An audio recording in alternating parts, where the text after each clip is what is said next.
So, let's see how much changed Chili Creek. Just some elk. Let's just head right into the village. It's not a wolf that howls at night. It's not the bittern that cries in the fen. The fishermen sway slowly from side to side as they sing a mournful dirge. A woman, face red and swollen from weeping, lifts a small doll made of grass and seaweed above her head and ties it to a branch with a light blue ribbon. It's not the falling rain that blinds my sight, but the grief of my broken, bleeding heart. I think the first time we went here, we saw lots of blue ribbons on the trees, right? What exactly is happening here? Shush, be quiet. What is happening? What's happening is that Livano's son died 2 days ago. The eldest, of course. So we're here, commemorating the poor child. What does the doll mean? The doll represents the person who died. That's what it means. When someone dies, we hang a doll here in their memory. This is the place where we mourn our dead. Either bury their dead in the ground or keep their ashes in urns, but our dead sleep at the bottom of the river. The river always claims her own, you know. Child or old man, it doesn't matter.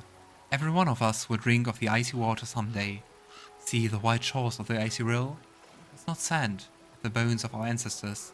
And one day, we will join them. It doesn't sound very healthy if you use the water of the river. And I'm also curious about her eldest, of course. Why of course? How exactly did he die? You want to know how he died? She begged him not to get close to the water, told him so many times to stay on the shore. He's her firstborn, you know, but he didn't listen to his mama. He went swimming, got a leg cramp, and well, what's there more to say? You can't cheat the river. What exactly is so special about firstborns? Yay, I can ask it. You're curious for your own good, huh? People are in mourning. They did not come here to answer all your questions. They came here to grieve. Go on, leave us in peace. Oh, okay. My condolences. Thank you for your kind words, but it's probably for the best to move along. This is a gathering of friends and family, and unfamiliar faces don't bring much comfort. And off I go. The fishermen ignore you as they continue to sing their mournful dirge. I wonder if Daeran knows more about it. A brand new doll with blue beads for eyes hangs from the branch in the tree. I mean, last time he was like, they don't really tell him much, right?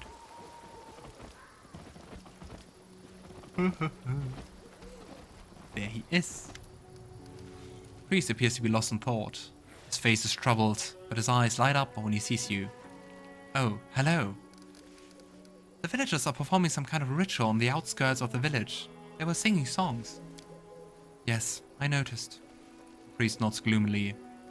But at least I finally understand why the dolls are put in the trees. Each one represents a person who has died, their body lost to the waters of the river. If a doll is tied with a grey ribbon, the person died on land. Their remains were sent downstream a boat. Dark blue ribbons represent those who have drowned. The light blue ribbons are used to signify the drowning of a firstborn, an eldest child. And there are a frightening number of light blue ribbons on those branches. Something strange is going on in this village, with so many dead firstborn. You don't have to tell me. Take the people who are performing the memorial service for the drowned boy, for example. When they discovered he drowned, they just shrugged. He was a firstborn, they said, and that was that. It was like they expected it. There was no surprise, no sense of bewilderment, no deep grief. There was just sad resignation. It all seemed so strange. So how do you like living in the village? I'm getting used to the way of things. I still get the occasional sidelong glance from the locals, but that's not surprising. After all, I'm just some stranger who decided to show up without an invitation and settle down in this village. But the church warned us about this. Such caution is to be expected at first. I just have to do my best to earn their trust. I heal, I purify water, I give blessings. Sooner or later they will accept me as one of their own. Some of them have already accepted me as one of their own. Vanessa really likes my songs. we see each other every day. Either she come to see me, or I go to pay them a visit. Michael always frowns when he watches us together, but she doesn't seem to care at all. She just laughs sweetly and stares at me with those big green eyes. You know? The priest smiles dreamily. Guess he's crushing. There was a reason Erastil guided me to this village. Meeting the woman was one of the long journeys, the horrors of Kenabres, and all the hardships of a fisherman's life. Aww. It's so quiet here. What makes you forget? War makes you forget what peace feels like. I understand.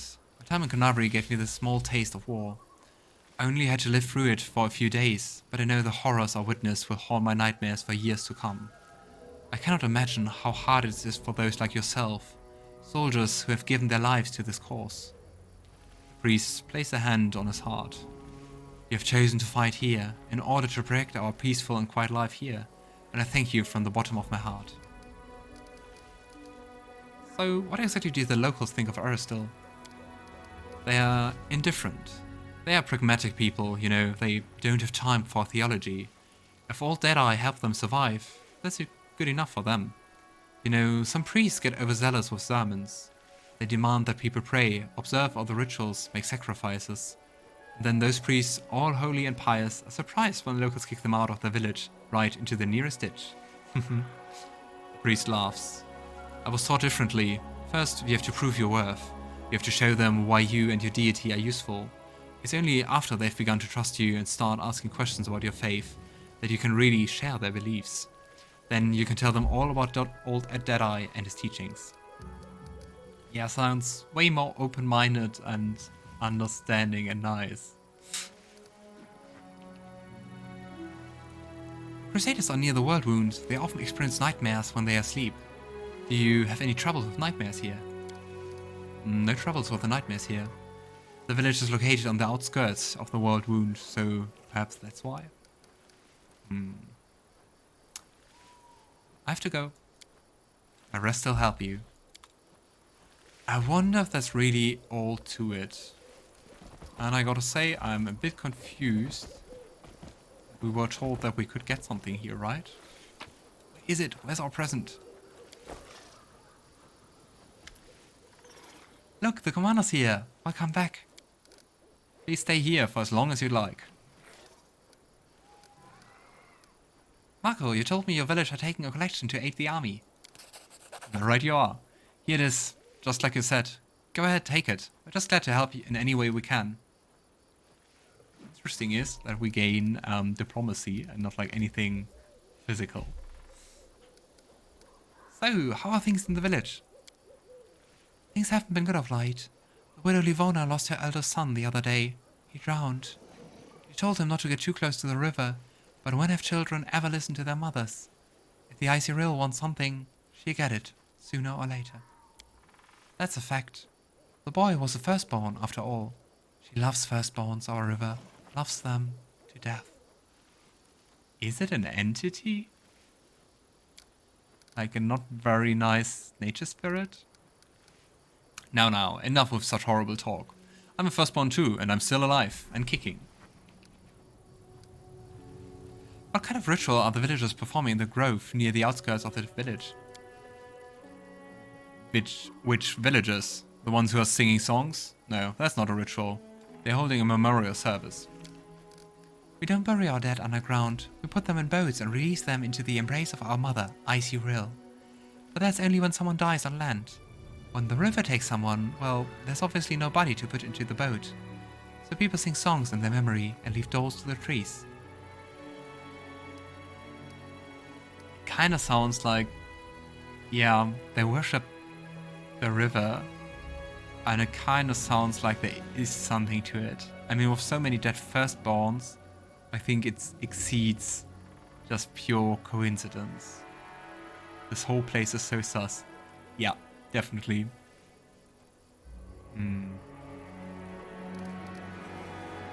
Like, normally most spirits are nice. Could also be a demon.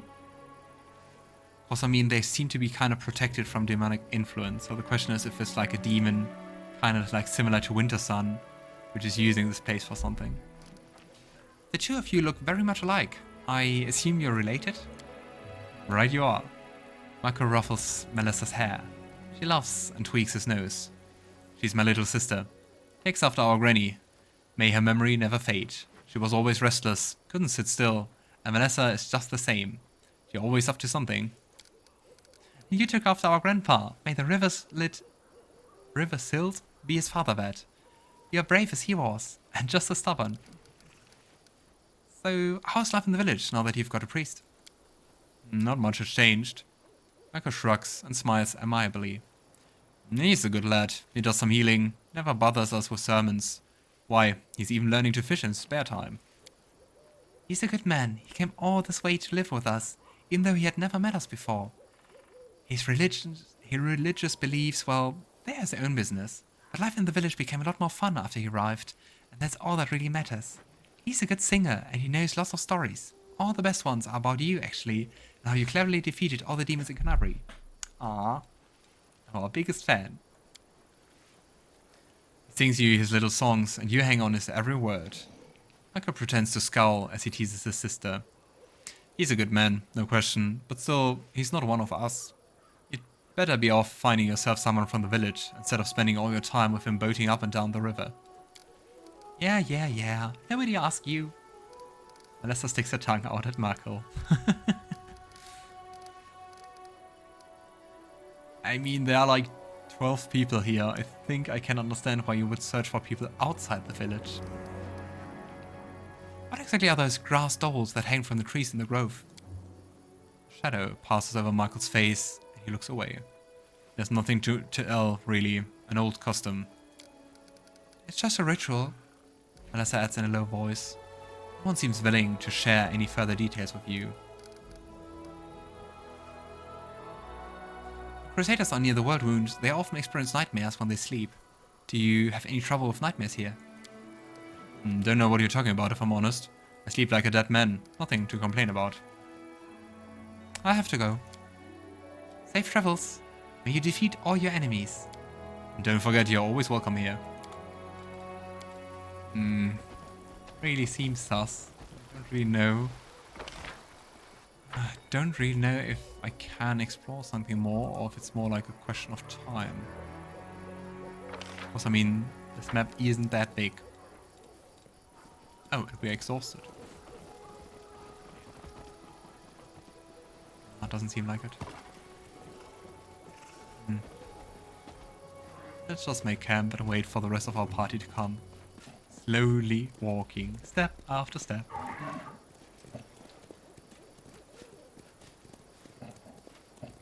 Dun, dun, dun, dun, dun.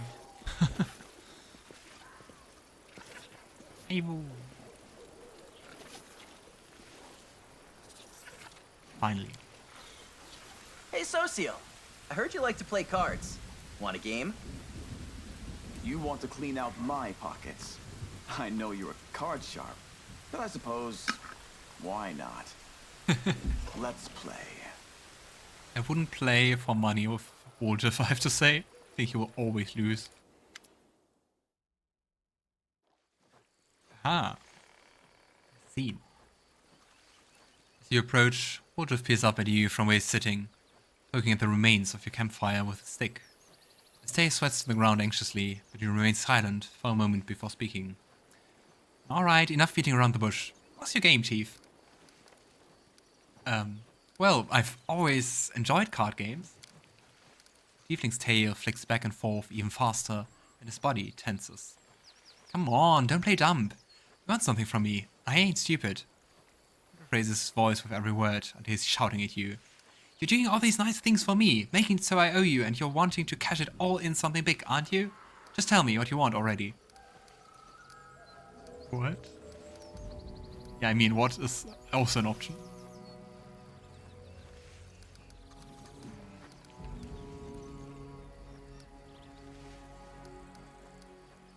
What? Stands up, fists clenched. Stays free through the dust behind him in low, wavering arcs. Stop with the idiot act, Chief. I've been through this before, and you don't fool me. Is it really so hard to believe for you I'm being nice to you because I want to? I don't expect anything in return. Yeah, it is. Nobody ever is this nice unless they are buttering someone up.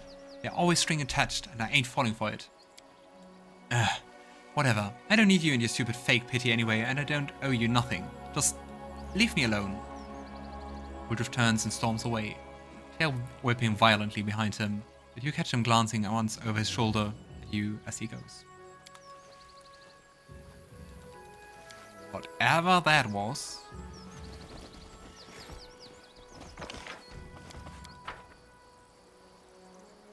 Could be the start of the romance mod, I guess. For Woljif. Being confused that someone is nice to him. That's really sad. Poor Woljif. Can't make the demons wait.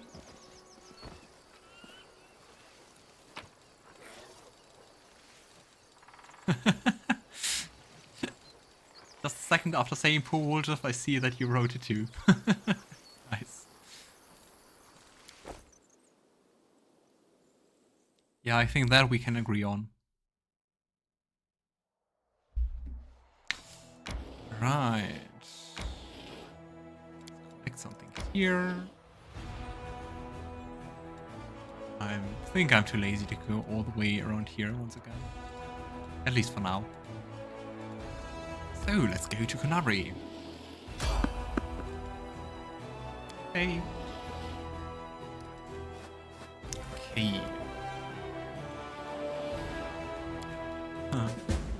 Bye-bye. Can we buy new... Yeah, we can recruit new troops. Nice. So... Those Inquisitors look very Gothic-like. I like it.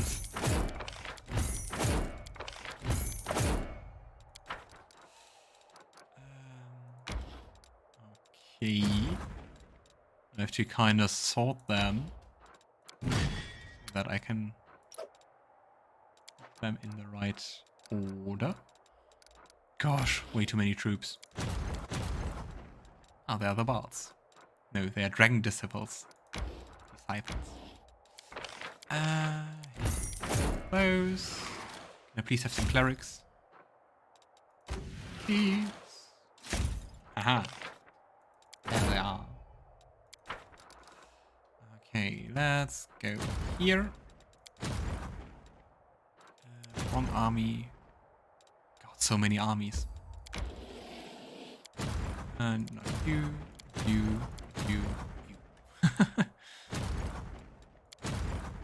Ah! Alright. On. I mean, the question is anyway, like, where to go next with our army. I think there are troops anywhere and everywhere. So... let's go here, I guess. Alrighty. And now go to Kenabres. Well, I announced the stream with the intent of going to the Ivory Sanctum.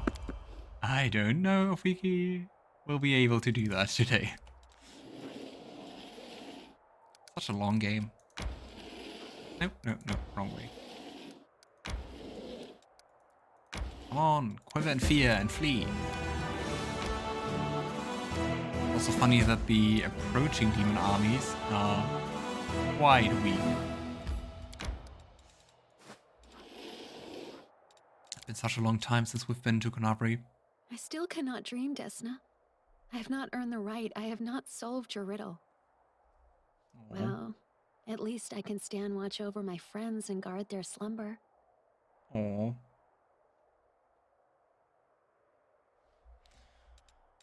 Oh. Poor Aru. I hope we can help her finding a way to dream herself. A rare specimen, a turncoat demoness. Yeah. Ah, we're starting here, I guess? Look at that, all those locations we entered in the first act of the game are not there anymore. So, let's go to Neathole.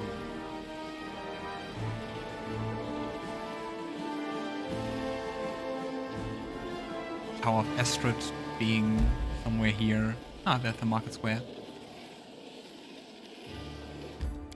But I don't know if there's something happening. I don't think so.